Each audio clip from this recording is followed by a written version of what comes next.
In this episode, I'm going to be sharing a recent workflow where I used AI tools to help my students perform a rapid research task. I'll talk about what went well, what could have been better, and how you can adopt this same approach in your classroom. The AI Academia podcast is a weekly podcast helping educators like you leverage AI in your everyday practice. I'm your host, Andy Fisher, and thanks for joining me. For those of you who have followed along with this podcast so far, and if you have, then thanks for supporting the project, you'll know that the last 3 episodes have all been quite information dense. In episode 2, I made some predictions for AI development over the next 12 months. We explored the degree to which teachers' jobs may be threatened or augmented by AI in episode 3. And last week, we examined the benefits and downstream risks of anthropomorphizing our technology. All interesting stuff, but I want to strike a balance between these kinds of thought-provoking issues and more grounded practical tips for teachers who want to find ways of using AI in their classroom right now. So with this in mind, what I'm sharing with you today couldn't be more practical and applicable, because I'm going to describe a lesson that I delivered to one of my classes this week, which was built around the effective use of large language models. And then I'll offer an after actions report on how I think it went and what I've learned from the process. So let me set the scene. I teach a weekly course entitled An Introduction to AI to a group of Year 10 students. It's an alternative to a GCSE course. I'm one of a number of teachers in my school who are piloting this kind of non-examined provision. Students have a range of electives to choose from, including economics, psychology, space science, film studies, and sign language, to name just some of those things that are on offer. I find this opportunity to shape my curriculum, adapt the pace and content to the pupils' needs, and upskill my own knowledge so I can facilitate that learning, a really refreshing break from the regime of exam preparation that usually dominates Key Stage 4 and 5 studies. I get 80 minutes of contact time each week in one of the school's IT suites, and as often as possible, the lessons are hands-on practical sessions, although this is then complemented at times by guest speakers who present on topics like the complexities of AI ethics or ways in which AI is already being deployed in the workplace. Since September, we've touched on the use of large language models, image generation, no-code platforms like Replit and Bolt, and then we ended last term by creating our own illustrated children's bedtime stories by combining some of the skills we'd learned. This half term, we're refining our use of large language models like ChatGPT, and I wanted to give them a hands-on, practical task to dust off the cobwebs of the Christmas break. So I arranged for the students to work in pairs, each pair being provided with a web-enabled device. I posted the lesson assignment online, along with a range of links to resources. These included blog posts, articles, and long-form videos, which were all designed to provide a complex and nuanced commentary on a topic of my choice. I selected these resources because I knew they'd introduce some challenging vocabulary that would require a glossary and further investigation. The resource materials in this case focused on 2 core issues, which were inspired by some of the breaking AI news that was revealed in the first few days of the new year.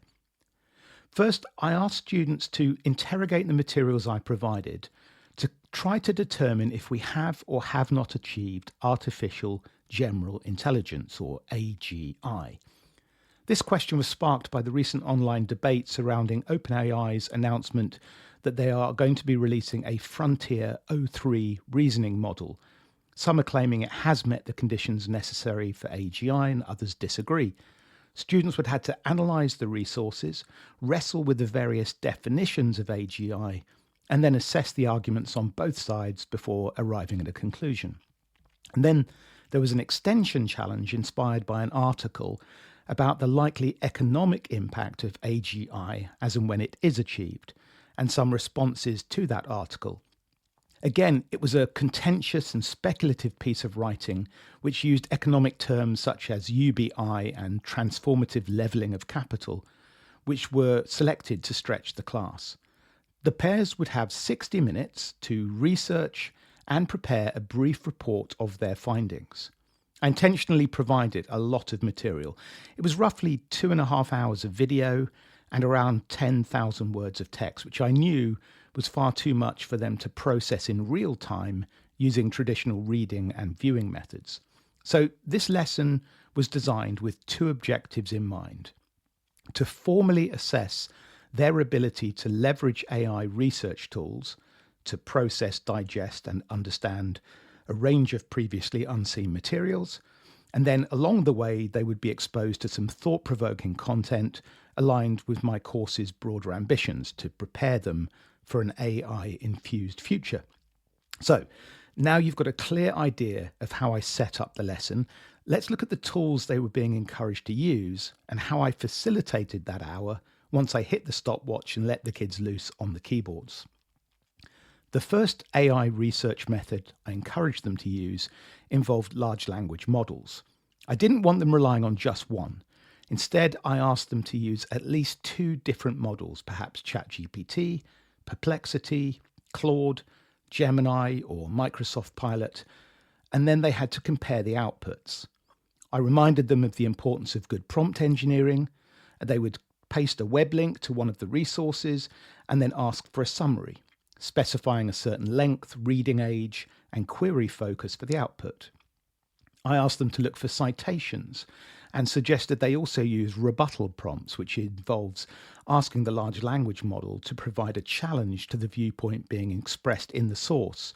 And this strips away the rhetoric and focuses on the merits of the ideas themselves. For video resources, the students needed to find models that could handle transcripts from the URL provided, and many of the current models can do this. But I also recommended a specific custom GPT, which you can find on the GPT store, called Video Summarizer, which works really well, and I'll link to it in the show notes. The more holistic research option was to use Google Labs NotebookLM. So this is a tool that allows you to upload multiple sources at the same time and then work with them. The free version allows you to create up to 100 notebooks. Each of those notebooks can contain as many as 50 sources, which could include web links, PDFs, Word documents, YouTube videos. And each of those sources in turn can be up to 500,000 words long, which is another indication that we're well past the point of having to worry about context windows.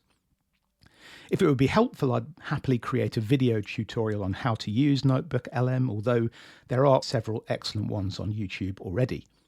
Those of my colleagues who I've shared this tool with are usually very excited by the possible use cases.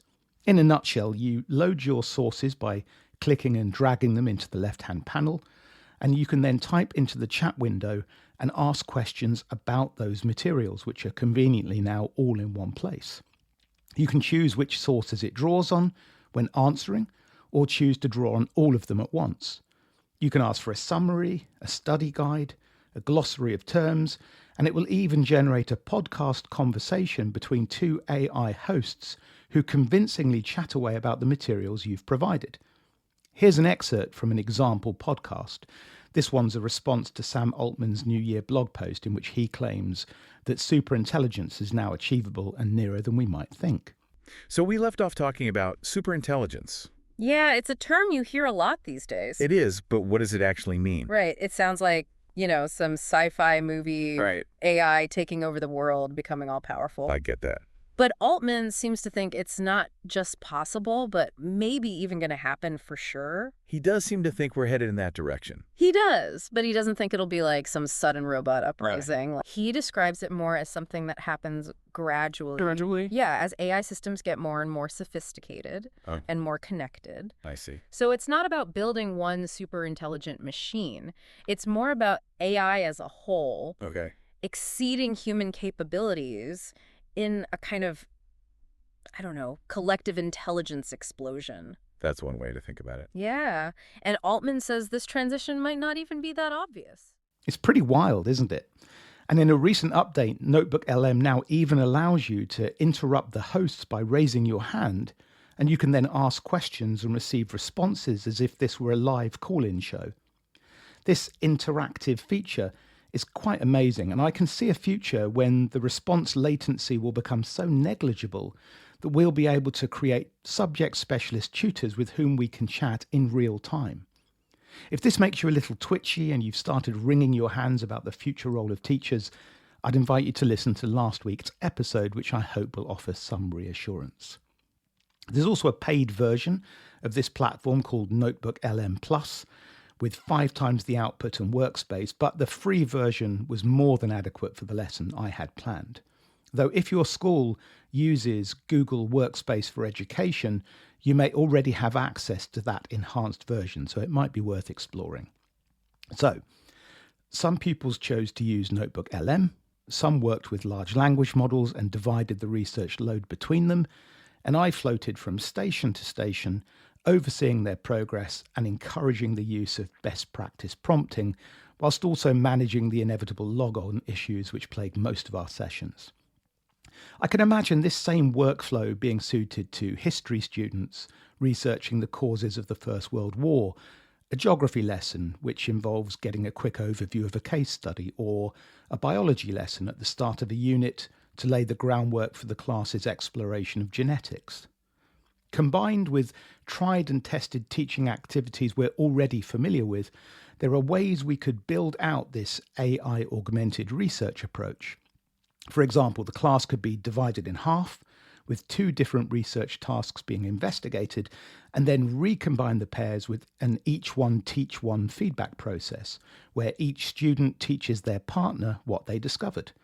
This learner as teacher model has the added advantage of allowing the students to consolidate their understanding and identify any gaps. So, how did my session go? Well, most students found it to be a positive experience. They valued how quickly they could get an overview of complex materials, but they also recognised the challenge of balancing efficiency without losing the nuances of the original source materials. I don't think this approach is a replacement for careful primary reading of sources. It's really more a strategy for getting an overview of a topic or a concept.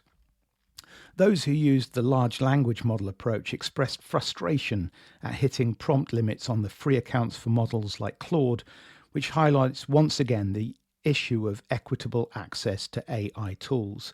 Unless we can provide our learners with unlimited access while on campus, which has obvious cost implications, their ability to leverage AI will always be bound to the budget we have and the resources that are currently available to free users. While they could in most cases switch between platforms, this access barrier is worth noting. Those who used NotebookLM didn't have to deal with these kinds of constraints, but for some reason 3 pupils were unable to access the platform at all, and none of us were able to figure out why. Such are the mysteries of working with technology as a non-tech specialist. Interestingly, one student was off task and required robust redirection to actually start the activity and then engage fully. This is quite unusual given it's an elective course, but it reinforces the point that these AI tools still need a motivated learner at the helm to prove effective. You can lead a horse to digital water, but you cannot make him drink or think. Which brings me neatly back again to my discussion in episode 3 about whether AI will replace teachers altogether, where I emphasize the importance of teaching standards 7 and 8. We work hard to create a safe and well-managed learning environment and to hold pupils accountable to their highest potential, which is something AI will not replace anytime soon. I did get that pupil on track again, and by the end they were producing some useful work, but if I hadn't intervened, I suspect they could have filled 60 minutes of fiddling with the mouse, poking their classmate, and typing irrelevant prompts into ChatGPT. For the rest of the class, who were actively engaged throughout, they found that 60 minutes was just a little tight for the amount of content that they'd been asked to summarize and digest. So next time I run this approach, I'll reduce the number of sources they're working with. On balance, though, I see great potential for this kind of AI-augmented research in schools. I also think it's a key life skill in a world where keeping up to date with research and development in any field will be essential for career progression. To remain relevant, We'll all have to be lifelong learners who can absorb fire hoses of information as efficiently as possible. As Alvin Toffler, writer and futurist, reminds us, the illiterate of the 21st century will not be those who cannot read and write, but those who cannot learn, unlearn, and relearn. Thanks for listening. I hope you found some useful takeaways from the conversation. Please do spread the word if you think others would like the show, and do check out the AI Academia YouTube channel, where you'll find practical tutorials that complement the topics covered on this podcast. Have a great week, and I look forward to chatting again soon.